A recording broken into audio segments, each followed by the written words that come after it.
Grupo de hackers Anonymous declara guerra cibernética contra a Rússia.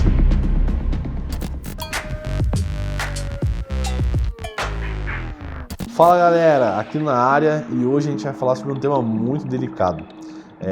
Como todo mundo sabe, infelizmente está acontecendo uma guerra, né, ali na Europa entre a Rússia e a Ucrânia. Porém, nós queremos falar no vídeo de hoje um pouquinho sobre o desdobramento disso, que foi o grupo de hackers Anonymous terem declarado oficialmente uma guerra cibernética contra a Rússia. Vamos entender um pouquinho melhor o que isso significa, entender um pouquinho o que é uma guerra cibernética, como exatamente as pessoas invadem os computadores, invadem os softwares, os sistemas. Então, vamos entender como isso acontece. Bora lá! Antes de mais nada, pessoal, é muito importante a gente falar um pouquinho sobre quem são os Anonymous, né? Assim, quem são essas pessoas que se intitulam Anonymous, se intitulam hackers, que eventualmente declaram guerras ou invadem sistemas por aí. Vamos entender um pouquinho quem são eles, beleza?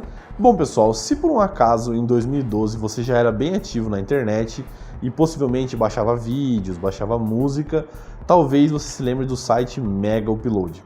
Naquela época, foi uma das grandes aparições do grupo Anonymous na internet, porque justamente no ano de 2012 o site Mega Upload foi tirado do ar.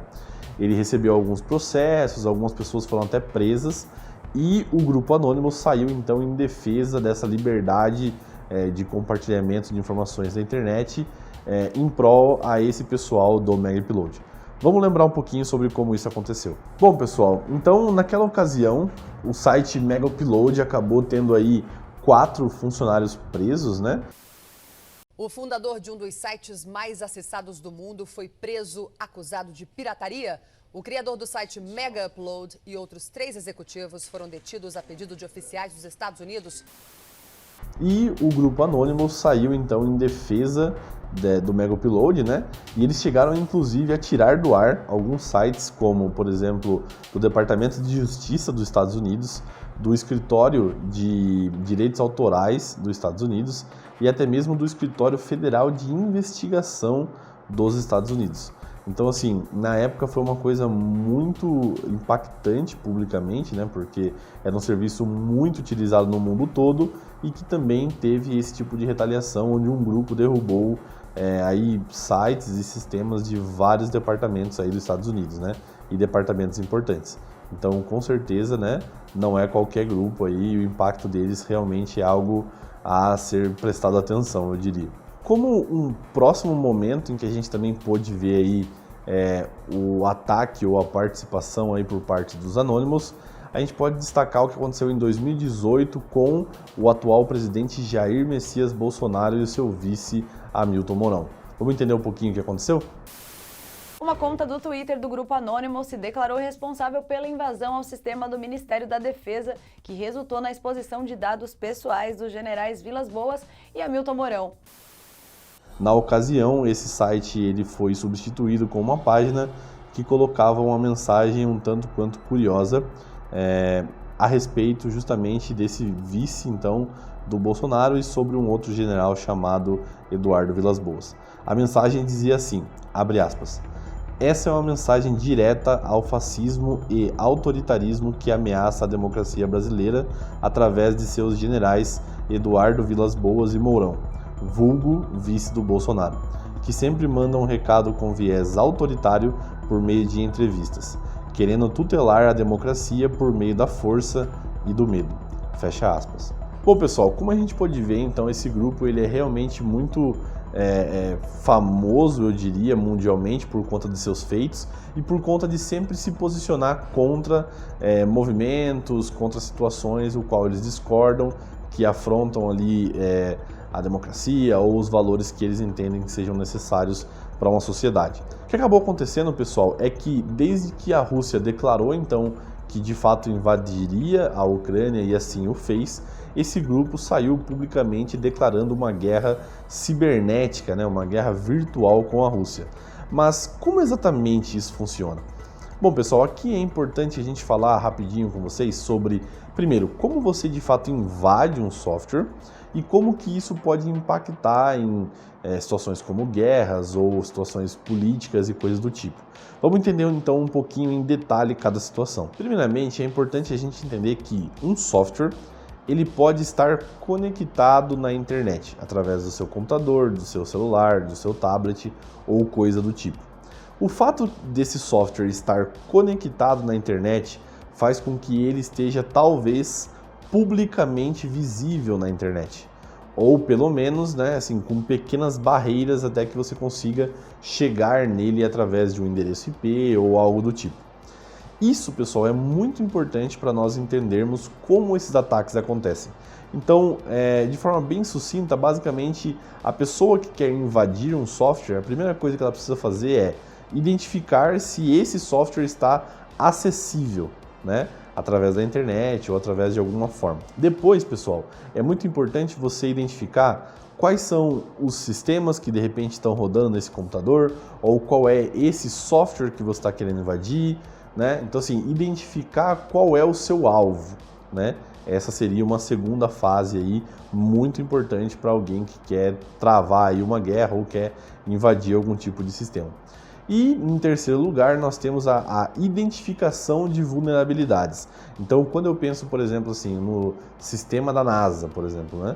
É muito importante, se eu quiser invadir a NASA por algum motivo, é muito importante que eu entenda, né, se o sistema está disponível, qual é, né, o software que está rodando, quais são os sistemas que estão rodando lá, e depois tentar encontrar uma vulnerabilidade para esse sistema. Quando a gente fala sobre vulnerabilidade, pessoal, é muito importante entender que existem vários aspectos de vulnerabilidades. Então, a vulnerabilidade ela pode estar no teu sistema operacional. Então, por exemplo, o meu Windows pode ter algum tipo de vulnerabilidade e aí essa pessoa pode invadir o meu computador e depois ter acesso a algum software que eu tenho, ter acesso a meus documentos, minhas senhas e coisas do tipo. Um outro aspecto é quando a pessoa invade um software específico. Então, por exemplo, o meu Google Chrome, o meu Mozilla, ele pode ter alguma vulnerabilidade e aí esse hacker, né, ou cracker, ele vai invadir o software em si e não o computador. E por último, eu posso ter algum tipo de brecha de segurança física, como por exemplo, eu posso deixar o meu computador pessoal disponível para qualquer pessoa vir aqui, mexer e acessar. Então, quando a gente fala sobre vulnerabilidade, infelizmente não é só sobre coisas virtuais. Também existe o aspecto físico aqui do mundo real, né? Quando a gente fala sobre vulnerabilidade, beleza? Bom, mas falando agora sobre a guerra virtual, pessoal, o que acontece? Então, o Anonymous, quando ele decidiu travar uma guerra virtual com a Rússia, ele decidiu então começar a explorar vulnerabilidades em sites governamentais russos, em sistemas de repente utilizados dentro das agências de segurança, dos órgãos militares ou coisas do tipo.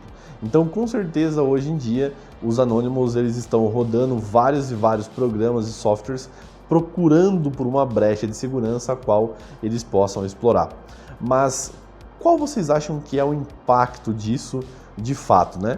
Então, vamos pensar sobre uma situação aqui. Já pensou se os Anonymous conseguem ter acesso, por exemplo, ao software que está controlando o lançamento de mísseis, que está controlando, por exemplo, drones que carregam bombas ou coisas do tipo, que de repente pode estar controlando alguns tipos de aeronaves pequenas, que podem estar gerenciando, por exemplo, o sistema de um caça, por exemplo, que está carregando ali munições. Então, hoje em dia, pessoal, nós temos softwares em todos os lugares, desde um avião até mesmo a um software de gestão ali, por exemplo, de alguma coisa armamentista.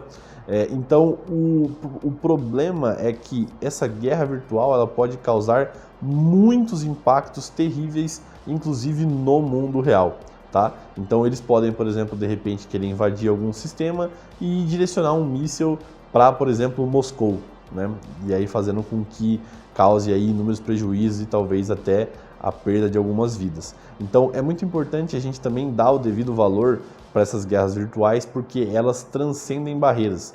Então, uma pessoa, por exemplo, da Anonymous que mora, sei lá, em Singapura, ele pode ocasionar um ataque, por exemplo, de alguma coisa militar dentro lá da Rússia, mesmo a milhares de quilômetros de distância. Uma pessoa morando, por exemplo, na Oceania poderia iniciar uma guerra na Europa, na América do Norte, simplesmente com alguns comandos de computador. Então isso é muito importante. Por outro lado, a Rússia é muito conhecida por seus hackers altamente capacitados, então a gente pode acabar vendo um desdobramento muito grande disso. O fato é, essa guerra virtual ainda pode dar muito pano para manga. É verdade. Bom, pessoal, o vídeo de hoje era isso. Infelizmente não é uma notícia muito boa, né, do que está acontecendo no mundo, mas é importante você ficar ciente do que está acontecendo, quais são os impactos que isso pode trazer e, vamos torcer aí para que tudo isso acabe logo, porque não é interessante termos situações como guerras no mundo em que a gente vive hoje em dia. Beleza? Se você gostou desse vídeo, já deixa o like, se inscreve aqui no canal, se inscreve também lá no nosso Instagram, a gente também aí tá com uma página agora no TikTok, enfim, várias redes sociais para a gente poder divulgar ao máximo a informação de qualidade para quem tem interesse no assunto. Beleza? Muito obrigado pela sua atenção, um abraço e até a próxima.